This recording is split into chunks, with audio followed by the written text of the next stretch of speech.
오늘 성탄주의를 맞아서 그리스도의 마음과 뜻이라고 하는 제목으로 말씀을 나누겠습니다. 우리 어릴 때 성탄절 카드를 돈 주고 사서 보낼 수는 없었던 것 같고요. 직접 그려서 또는 잘라서 오려서 이렇게 만들었던 기억이 납니다. 요즘은 우편으로 성탄 카드를 보내시는 분들이 거의 없을 것 같아요. 카톡이라든지 이제 전자메일로 이렇게 많이 보내시는데요. 직접 이렇게 뭐 만들어서 오랜 시간이 걸리지 않고 빨리 이렇게 보낼 수가 있죠. 또 본인들의 무슨 사진을 이렇게 편집한 것도 아니기 때문에 누가 보내주면 그대로 카피해가지고 그대로 또 보낼 수가 있기 때문에 편리합니다. 그런데 편리한 만큼 감동은 적습니다. 자, 그런데 그 당시는 이제 직접 막 이렇게 막 뭐 여러 가지 색깔로 펜으로 막 그리고 좀 조잡하긴 하지만 이렇게 만들었는데 시간이 오래 걸리고. 근데 그 당시 메리 크리스마스라고 하는 이 문구, 뭐 이런 앞에 보여주시는 저는 예를 들면 메리 크리스마스 앤 해피 뉴 이어 이런 걸 할 때 메리 엑스마스라고 이렇게 이제 썼죠. 메리 엑스마스 뭔지도 모르고 남들이 쓰니까 그냥 이렇게 덩달아서 애들 많이 썼습니다. 제가 신학교 가가지고 헬라어를 배우고 나서야 그 의미를 알았습니다. 그리스어를 배워보니까 그리스도 할 때 그 그리스도가 헬라어로 원어 성경에 크리스토스에서 크리스토스. 근데 크리스토스 할 때 영어로는 CH를 쓰지만 헬라어에서는 크시, 저게 크시입니다. 크시, 크사이, X. 그렇게 해서 크리스토스를 그리스도를 이렇게 쓸 때 저렇게 쓰는 거죠. 메리 크리스마스 할 때 크리스마스가 크라이스트 마스, 크라이스트의 날이다. 또는 크라이스트의 또는 예배다. 그런 뜻으로 크리스마스죠. 그래서 이제 길게 쓰기 힘드니까 크라이스트 대신에 X를 썼던 겁니다. 엑스맨이 아니고요. 엑스마스가 크라이스트 마스.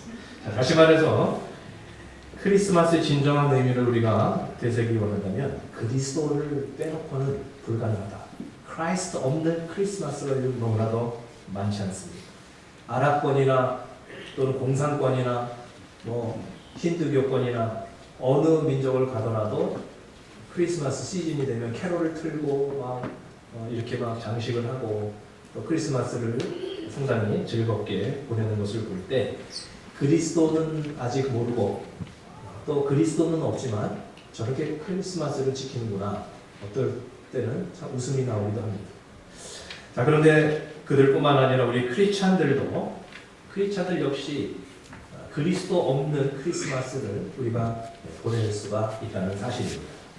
자, 오늘 본문 빌립보서 말씀 중에서 5절에 보니까 우리가 이 크리스마스를 맞아 그리스도의 마음, 그리스도 예수의 마음을 우리가 한번 묵상해 보기를 원합니다. 그리스도의 마음은 과연 어떤 것일까? 이걸 우리가 알게 되면 크리스마스의 의미를 다시 한번 우리가 새겨볼 수가 있겠습니다. 세 가지인데요. 첫째, 그리스도의 마음은 2절에 보니까 한 마음입니다. 한 마음. 우리 한번 따라서 해볼까요? 한 마음. 한 마음. 한 마음. 한 마음이 된다는 게 참 좋은 거죠. 그게 참 어렵습니다. 한 마음이 되기가 어렵습니다. 자, 그 반대의 마음은 3절에 나오는 다툼의 마음이라고 할 수가 있겠는데요. 이 다툼이라고 하는 그 단어를 조금 연구해 보니까 그 어근이 분노와 포원이라는 데 있습니다. 자, 왜 다투느냐? 우리가 마음에 화가 나서 다투는 거죠. 또 말을 함부로 하다가 다투게 되는 거죠. 이렇게 다툼을 원하는 사람은 없습니다. 그럼에도 불구하고 피를 나는 가족들조차도 한 마음이 되기가 상당히 어렵습니다. 상당히 어렵죠.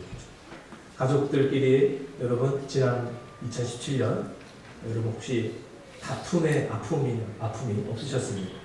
나는 한 마음이 되고 싶은데 이상하게 다퉈. 그래서 마음에 상처가 되거나 그랬던 적은 혹시 없으십니까?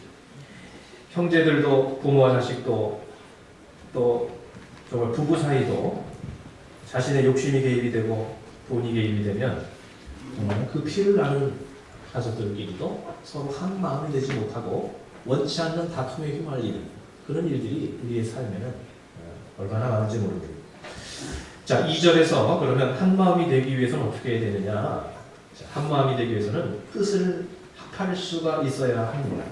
뜻을 합한다라고 하는 그 헬라어는요, 쉼 푸시코스인데요. 쉼 푸시코스. 그 쉼이라고 하는 것은 뭐냐면 모으다, 합한다 그런 뜻이죠. 심포니 오케스트라 그러잖아요. 심포니.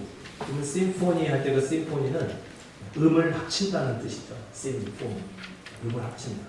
여러 악기, 100개가 넘는 악기들이 그게 지휘자 한 사람에 의해서 화음이 맞고 박자가 맞아가지고 아름다운 웅장한 음악을 낼 수 있다는 건 기적이죠. 대단한 연습과 실력이 없이는 안 되죠. 심포니. 여기서 한 마음, 뜻을 합한다라고 하는 것은 뭐냐면 심푸시코스인데, 자, 심은 합친다는 것이고, 그 푸시코스는 뭘까? 푸시코스. 그것은 우리 영이라고 해석할 수도 있지만 마음이라고 해석하는 게 더 맞습니다. 그래서 그 푸시케라고 하는 것이 영어로 오면서 사이콜라지컬 그런데 심리적이고 그 다음에 어떤 정서적인 그런 단어로 영어가 나오게 된 것이죠. 다시 말해서 뜻을 합한다라고 하는 것은 풀어서 얘기하면 정서적 측면, 심리적 측면에서 합심하는 것, 서로 정말 하나가 되는 그런 것을 의미하고 있습니다. 자, 그러면 여러분 부부 사이에도 뜻을 합하고 가족끼리도 가까운 사람들끼리 뜻을 합할 수 있으면 좋겠는데 그게 어떻게 가능할까요? 자, 앞에 또 보니까 두 가지를 하라고 합니다. 같은 마음과 같은 사랑. 같은 마음과 같은 사랑을 할 때 뜻을 합할 수가 있다. 그것도 뭡니까? 같은 마음, 아우토스 프로네오. 같은 사랑, 아우토스 아가페. 이것은 쉽게 말하면 목적이 같고 관심사가 같고 애착하는 바가 같은 것을 의미하는 거죠. 한 곳을 바라보면 그러면 뜻이 같아서 교회도 그렇고 가정도 그렇고 추구하는 목적이 같고 좋아하는 게 같으면 공감을 하게 되고 결국 뜻이 합해지는 것을 보게 됩니다. 부부 사이도요. 남편은 스포츠를 사랑해요. 스포츠를 막 TV도 스포츠 채널만 보고 정말 많은 시간을 스포츠에 이렇게 애착을 갖고 있는데 대개 여자분들은 스포츠라고 그러면 아주 관심이 없고 여자분은 말이죠. 스포츠가 아니라 다른 데 관심이 많습니다. 아이들 교육이나 아니면 쇼핑이나 뭐 하여튼 간에 아내는 다른 쪽에 대한 애착을 가지고 있습니다. 그러면 뜻이 합해질까요? 안 합해질까요? 대화가 다릅니다. 관심사가 다르고 목적이 다르고 대화가 다르고 내가 사랑하는 게 다릅니다. 그러다가 보니까 서로 뜻이 안 맞습니다. 때로는 뜻이 안 맞아서 다투기도 합니다. 나는 지금 말이죠. 운동하러 가야 되는데 아내는 지금 같이 어디를 가가지고 뭐를 구경을 하자고 그러면 이게 서로 간에 뜻이 안 맞는 거죠. 자, 그런데 예를 들면 우리가 이제 가족교회를 하다가 보니까 관심사가 말이죠. 대화가 이제 서로 일치하는 경우를 많이 보게 돼요. 전에는 뭐 부부끼리도 차를 타고 가면은 그거 비즈니스 얘기 같은 거 많이 하죠. 오다 했어? 오다 넣었어? 안 했는데 내가 하라니까 이 사람이 지금 왜 안 하고 아직도 안 하고 뭐 하는 거야? 나도 바빴다고! 뭐 이러면서 그래 뜻이 안 맞는 건데요. 근데 요즘은 주로 대화가 요번에 목장 음식 뭐 하지? 뭐 이런 거라든지 아니면 아무개 그 목은 왜 이렇게 요즘 어디 갔어? 뭐 여행 갔잖아. 그래서 몰랐네. 뭐 그런 얘기를 한다든지 교회에서도 이렇게 다른 목장들끼리 얘기하다 보면요. 가만 들어보면 좀 VIP 얘기 많이 하시더라고요. 우리 뭐 VIP 새로 왔는데 그냥 그런 관심사가 말이죠. 이제 좀 같아진 거죠. 그러다 보니까 교회에서도 서로 뭐 정말 요즘은 뭐 별로 어려운 게 없는 것 같아요. 교회 안에서 우리가 한 목적을 가지고 하다 보니까 그 외의 것들은 그냥 잘 넘어가는 것 같아요. 그거 가지고 뭐 목숨 걸고 그냥 막 그러시는 분들이 별로 없고 그 같은 것을 관심을 갖고 같은 것을 사랑하게 되니까 하나가 되는 거죠. 부부도 마찬가지고요. 그래서 취미 생활을 같이 하시든지 아니면 사명의 그 길을 같이 가시든지 그러면 사이가 좋아질 수밖에 없습니다. 그 뜻이 잘 안 합해지시는 분들은요, 제가 개런티 해드릴 테니까 목장 운행하세요. 그러다가 보면요, 이게 관심이 같아지는 거예요. 관심이 같아지, 뜻이 같아지. 그러면 뜻이 합해지. 뜻이 합해지니까 한 마음이 되는 거예요. 제가 이번에 밴쿠버를 갔는데, 밴쿠버, 캐나다 밴쿠버에는 가정교회 하는 교회가 한 10교회가 있었습니다. 그런데 이분들이 연합 집회를 하는데 3일간 집회를 하시는데, 그런데 순서를 이제 여러분이 다 돌아가면서 맡아서 하시고, 예배 사회 뭐 기도 축도를 하시고, 또 끝나고 친교도 교회가 돌아가면서 하시고, 찬양인도도 돌아가면서 하면서 이렇게 막 하는데요. 너무 아름다운 거예요. 그래서 제가 이렇게 딱 봤을 때는 한 교회 같아요. 뭐 이게 10교회가 모여있다기보다는 한 교회 같은 그런 분위기 있고, 서로 뭐 경쟁을 하는 것도 없고, 잘 보여가지고 뭐 그런 것도 없고, 그냥 하나의 교회 같은 그런 느낌이 들었는데, 자, 그것이 어떻게 가능할까? 우리가 영혼 구원이라고 하는 한 가지 공통 분모가 있기 때문에 그 안에서 누가 무슨 얘기를 하더라도 공감할 수 있고, 서로 이야기, 마음이 통할 수가 있구나. 그래서 뜻이 합해질 수가 있구나. 자, 이것을 알게 되었습니다. 이 성탄절에 여러분이 원치 않는 삶 속에 다툼 가운데서 이제 살아가는 것이 아니라, 다툼의 마음이 아니라 이전보다 더 하나가 되어지는 한 마음의 축복을 누리는 그런 여러분의 삶이 되시기를 주의 이름으로 축원합니다. 두 번째 그리스도의 마음은 3절에 보니까 겸손한 마음입니다. 겸손한 마음의 반대의 마음을 한번 오늘 본문 속에서 굳이 찾아보자면 허영이라고 저는 이야기할 수가 있겠습니다. 3절에 허영. 여러분, 허영이 뭘까요? 허영. 자, 허영이라고 하는 이 단어는 그리스어로 케노독시아인데, 직역을 하면 케노는 텅 비었다, empty, vain 그런 뜻을 가지고 있고요. 독시아는 영광, glory입니다. empty glory 또는 그 NASB 영어 성경에서는요, empty conceit, 공허한 자만심 뭐 이렇게 번역을 하고 있습니다.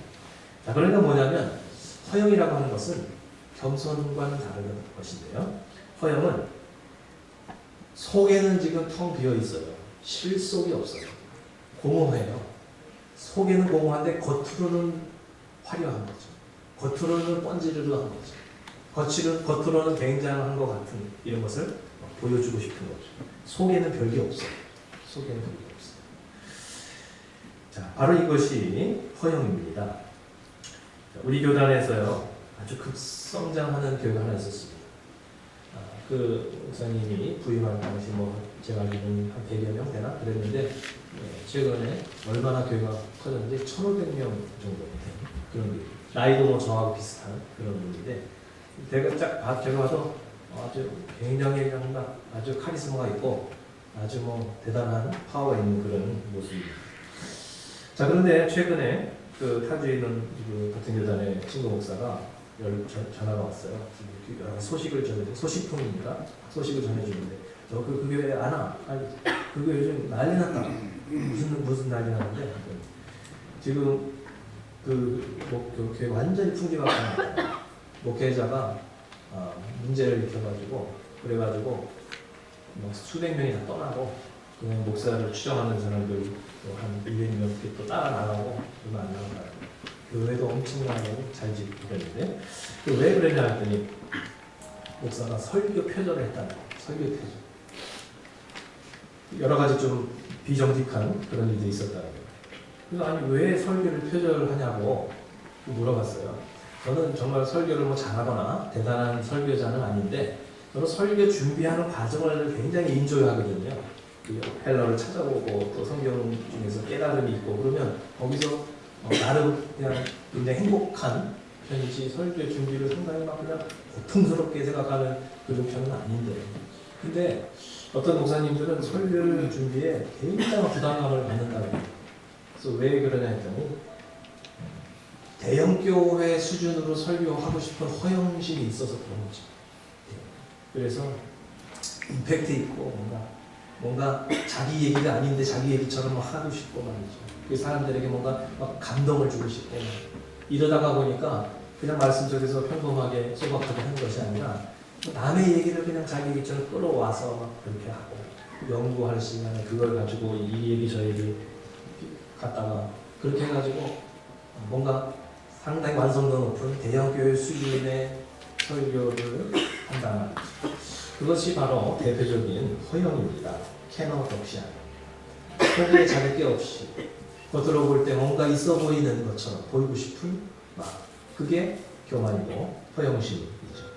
예수님의 겸손한 마음과 상관된 것입니다. 자, 그렇다면 오늘 겸손이란 무엇일까? 겸손에 대한 정의가 여러 학교에서 나올 수 있겠지만 오늘 본문 속에서 말씀하는 겸손의 정의란 자, 3절에 보시게 되니까 자, 뭐예요?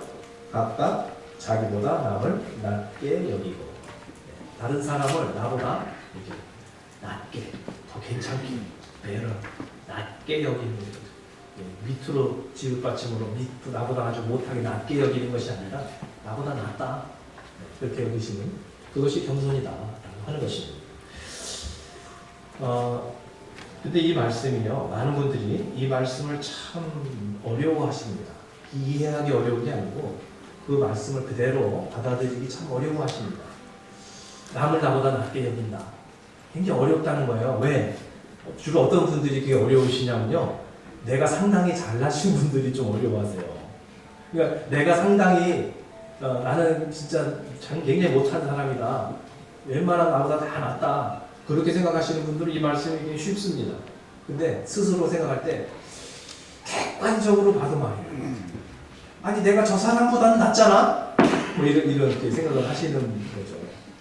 아니 학벌을 봐 세상적인 걸 봐도 그렇고 정말 신앙생활을 하는 것도 봐도 그렇고 신앙 연조를 봐도 그렇고 자식을 봐도 그렇고 학벌도 지금 배운 걸 봐도 그렇고 말이지 외모를 봐도 그렇고 아니 객관적으로 내가 뭐 이게 정말 내가 자랑하려고 그러는 게 아니라 말이야 아무리 봐도 내가 저 사람보다 난데 이렇게 생각하시는 경우가 있잖아요. 그런 경우 이게 어려운 거예요. 어렵죠. 자, 그래서 여러분 예를 들면 나보다 모든 면에서 뛰어나신 분을 바라보면서 나보다 낮게 여기는 것은 쉽습니다. 실제로 나보다 나니까. 그런데 나보다 못한 사람을 향해서도 나보다 낮게 생각을 해야 되고 나보다 낮게 이렇게 표정을 줘야 되고 나보다 낮게 이렇게 그분을 대우를 해야 되는데 그게 잘난 사람은 참 힘든 거예요. 안 잘나봐서 모르시죠? 스스로 잘났다고 생각이 되시는 분은요, 굉장히 어려운 거예요. 이 마치 위선 같아요. 아니, 정말 내 생각 속에는 내가 안 돼. 내가 낫다고 굳게 생각이 드는데, 그럼에도 불구하고 저 사람은 나보다 더 낫다라고 내가 이렇게 인정해야 되니, 이거 정직한 것도 아니고 위선 아닌가.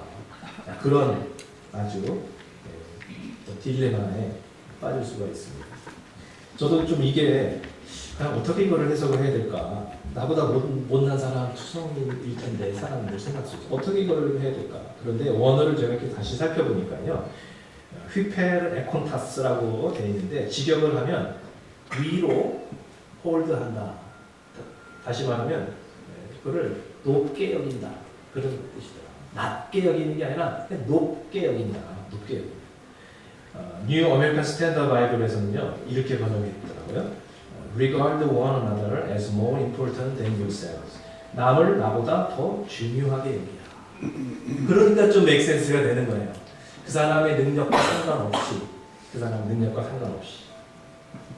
또 그 사람의 어떤 잘나고 못나고 상관없이, 비록 나보다 좀 못한 부분 투성이라 할지라도 그 사람을 높게 여길 수 있다는 거죠. 그 사람이 정말 하나님 보실 때는 존귀한 존재이다. 내 눈에는 좀 못나 보이지만 그럼에도 불구하고 그 사람의 존재는 가치가 있고, 그리고 나보다 어떻게 보면 정말 더 하나님 보실 때 하나님 나라를 위해서 중요한 인물일 수도 있다 라고 하는 것을 인정하는 거죠. 그게 오늘 남을 나보다 낮게 여기고 높게 여기라는 것입니다. 빌립보서 2장 29절에 동일한 어원의 단어가 쓰여지고 있는데 그것을 읽어보시면 이해가 되실 겁니다. 다 같이 한번 읽어보겠습니다. 시작. 이러므로 너희가 주 안에서 모든 기쁨으로 그를 영접하고 또 이와 같은 자들을 존귀히 여기라. 아멘. 네. 여러분의 인간적인 판단 속에서 저 사람은 뭐 돈도 없고 뭐 아무 뭐 가진 것도 없고 재주도 없고 말이죠. 나보다 머리도 나쁘고 내가 무슨 얘기를 하면 못 알아들어 저 사람은. 머리 되게 나빠. 저는 재주도 없어. 할 줄 아는 게 없어. 별로 능력도 부족한 데다가 성격까지 삐딱해. 자, 혹시라도 여러분 그런 못난 사람을 만난다 할지라도 그 못남을 만천하에 드러내가지고서 망신을 좀 주고 그럼으로 해서 상대적으로 나의 잘남이 드러나고 인정받으려고 하는 그 허영심을 좀 버리시고 그런 건 별로 중요치 않습니다. 그걸 버리시고 오히려 못나 보이는 사람이지만 그럼에도 불구하고 하나님 보실 때는 나보다 더 훌륭할 수 있다. 저 사람. 하나님 보실 때는 나보다 더 큰 계획을 하나님이 갖고 사용하실 수 있다. 하나님 보시는 존귀한 존재다. 이것을 여러분 인정하시면서 그를 영접하고 존귀하게 여길 수 있는 그리스도의 겸손의 마음이 여러분에게도 충만해지시고 주님의 이름으로 부탁합니다. 세 번째 마음은 그리스도의 마음은 8절에 보니까 복종하는 마음입니다. 그 반대의 마음을 오늘 본문 속에서 한번 찾아보자면 14절에 나온다고 하겠는데요. 14절 다 같이 한번 읽어보겠습니다. 모든 일을 원망과 시비가 없이 하라. 복종하는 마음과 반대의 마음은 서로 대적하고 원망하고 시비하고 이런 마음이라고 하겠는데요. 예수님께서는 어떻게 죽기까지 복종하실 수 있었을까요? 그 두 번째 마음인 겸손의 마음과 관련이 있어요. 겸손의 마음이 있어야 복종도 되는 거죠. 반대로 여러분이 누군가에게 복종이 잘 안 되시면요, 그냥 이렇게 생각을 해보세요. 난 제가 교만한가.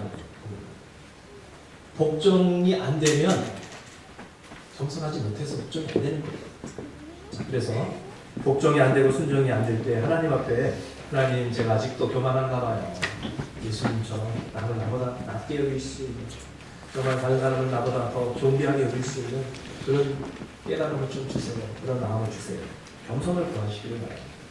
자, 겸손과 복종의 마음이 가능해지려면 또 한 가지 8절에 보니까 우리가 해야 되는 게 하나 있는데 내 모양을 포기해야 된다고 말씀하고 있습니다. 모양, 여기서 이 모양을 포기한다. 자, 무슨 말인가요? 하면요. 목사님들과 어떤 조직에서 일을 하다가 보면 이렇게 얘기하는 경우를 많이 듣습니다. 그 일을 그렇게 처리하지 말고 이렇게 처리를 합시다. 그게 아무래도 모양새가 좋지 않습니까? 이런 표현들을 사용하는 경우가 모양새. 우리 한국 사람들은 이 모양새가 굉장히 중요하죠. 모양새. 자, 그런데 우리가 과거에 내가 하고 싶은 말을 주장하면서 할 때가 있었죠. 하고 싶은 말 다 하고 또 내가 정말 다른 사람 앞에서 큰 소리 치고 뭐 꿀릴 거 하나도 없고 그렇게 우리가 살아갈 때는요 정말 모양이 좋았습니다. 그렇잖아요. 사람이 뭔가 모양이 쫙 나죠. 모양은 참 사투리인데 모양이 나죠. 그런데 지금은 우리가 막 져줘야 돼요. 남을 섬겨야 돼요. 내가 오히려 하고 싶은 말도 참아야 돼요. 그러다가 보면 어떻게 돼요? 우리가 모양 빠집니다. 모양 빠지고 상당히 어떻게 보면 우리 자신이 굴욕스럽게 보여질 때도 있고요. 그리고 상당히 어떻게 보면 기분이 안 좋을 수도 있습니다. 자, 그런데 바로 그겁니다. 여기서 모양이라고 하는 것은요. 그리스어로 스케마인데 영어의 두 단어가 여기서 나왔습니다. 스키마, 도식이죠. 도식. 표를 쫙 정리해가지고 쫙 나온 게 스키마. 그 다음에 스킨, 계획이죠. 계획. 나는 언제 어떻게 해서 착착착착 해가지고 이렇게 딱딱딱 해가지고 딱 나와야 돼. 한마디로 말하면 이 모양이 중요한 성격이 있습니다. 내가 계획한 딱 그 프레임대로, 내가 계획한 시간 절차대로 뭐가 착착착 되지 않으면 견디기 힘든 그런 성격이 있죠. 자, 그런데 우리가 나의 것을 포기할 때, 내 모양을 포기할 때 그것이 복종할 수 있는 방법입니다. 우리가 그것을 포기할 때 그것은 우리의 논리와 우리의 경험과 계획까지도 때로는 내려놓아야 한다는 건데 내가 다 맞지 않는다는 거죠. 그걸 인정하는 거죠. 과거에 나는 이렇게 해서 성공했지만 이 사람도 똑같이 해야 되는 건 아니에요.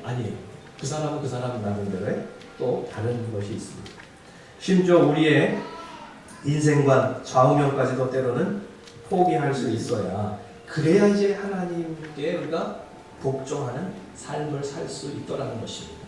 그래서 예수님이 하늘의 모양, 하늘의 그 형상 다 버리시고 정말 유추한 인간의 모습으로 사람의 모양으로 오신 이유가 있어요. 그게 복종이기 때문에. 그래서 여러분 복종이 잘 안 되시는 성격이 있거든요. 그런 분들은 자기 모양새를 좀 포기할 수 있어야 합니다. 자기 것을, 자기 스타일을 포기할 수 있어야 합니다. 만일에 여러분 나의 방식과 나의 계획을, 나의 모양을 포기하지 못하고 여전히 주장하며 살면 어떻게 될까요? 성공할 수도 있겠죠. 그러나 그것으로 인해서 인간관계가 굉장히 힘들어지는 경우가 많습니다. 왜냐하면 여러분 스스로 내가 원하는 그 프레임, 내가 원하는 그 플랜을 따라서 이 모양대로 이렇게 살 거를 아내에게도 자식에게도 강요합니다. 그런데 문제는 그들 나름대로의 또 모양이 있어요.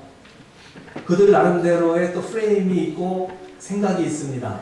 그래서 사람들은 내가 원하는 모양대로 살아주지 않습니다. 그렇게 살기 힘들어요. 자, 그러다가 보니까 그 사람 나름대로는 이렇게 살고 싶은 것들이 있기 때문에 이게 부딪히다가 보니까 결국은 어떻게 돼요? 오늘 본문에 있는 것처럼 원망과 시비가 생기게 되는 것입니다.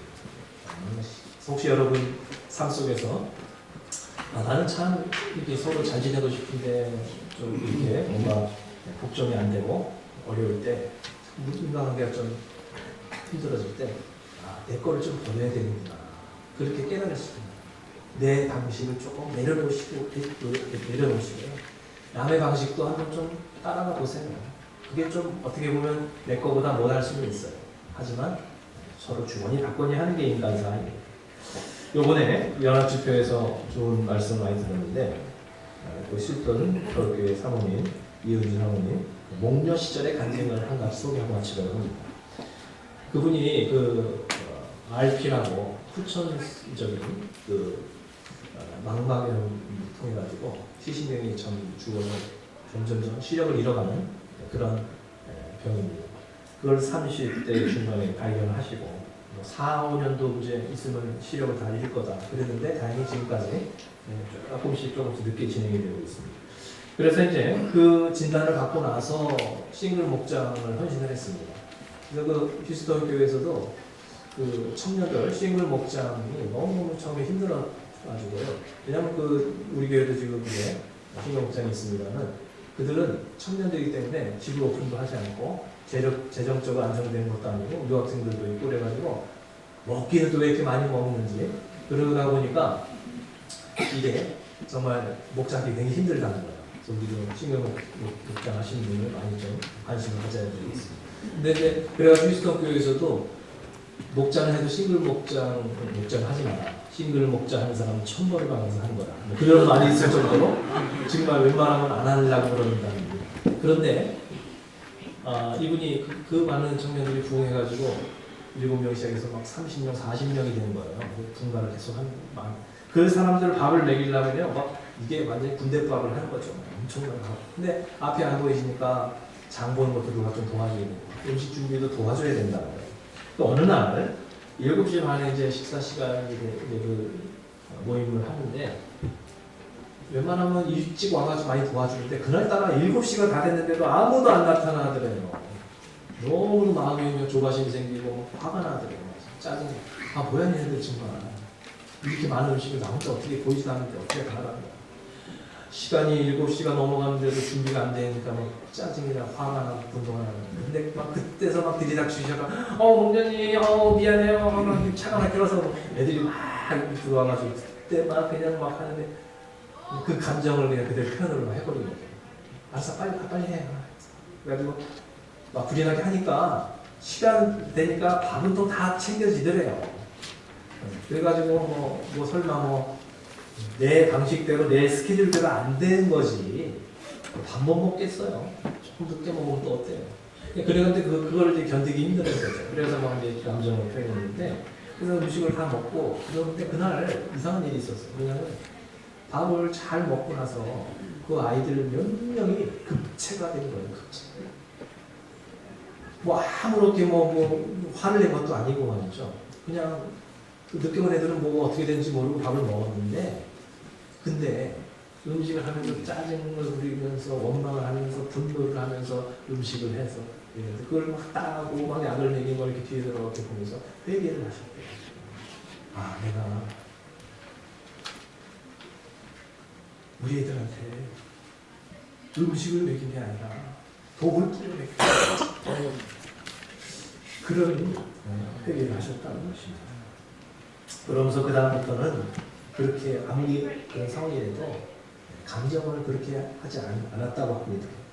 그래서 만일에 음식을 우리 목녀님들도 잘 정성껏 막 차렸는데 뭐 그냥 갑자기 뭐 연락도 없이 안 온다거나 아니면 갑자기 뭐 그냥 너무 사소한 거에 때문에 이걸 안 온다거나 하면 상당히 섭섭하고 화가 나실 텐데요.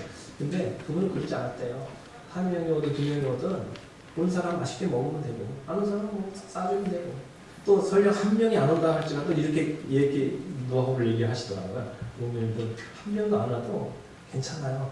그 차려놓은 거 맛있게 다 드세요. 왜 나는 이렇게 맛있는 음식을 만들어서 내가 다 먹을 수 만큼 나는 존귀한 존재야. 나는 이렇게 맛있는 거 해가지고 먹을 자격 있어. 그냥 뭐 내가 그냥 포시겠다 오늘 잘해서 뭐 나를 위해서 요리했다 생각하고 그냥 드세요. 그렇게 얘기를 하더라고요. 맞는 얘기 같아요. 우리가 내 방식대로 내 뜻대로 되지 않는다 그래서 막 원망하고 시기하고 분노하고 그러는 것보다 그냥 모든 걸 하나님께 맡기고 따라가는 복종의 마음으로 우리가 사역을 하는 것이 옳구나 그런 것을 많이 배우게 되었습니다. 사랑하는 여러분, 성탄절을 맞아 오늘 예수님의 마음을 품으시기를 주의 이름으로 부탁합니다. 한 마음이 되셔서 사시기를 겸손의 마음이 되시기를 바라고 복종의 마음이 되셔서 살아가시고 사역하시는 그런 2018년 되시기를 주님의 이름으로 축원합니다. 이 시간에 기도하고 계실 때 하나님께 먼저 크리스마스 그리스도의 마음을 본받게 하옵소서. 그렇게 같이 한번 사모하며 주의 이름으로 기도드리겠습니다.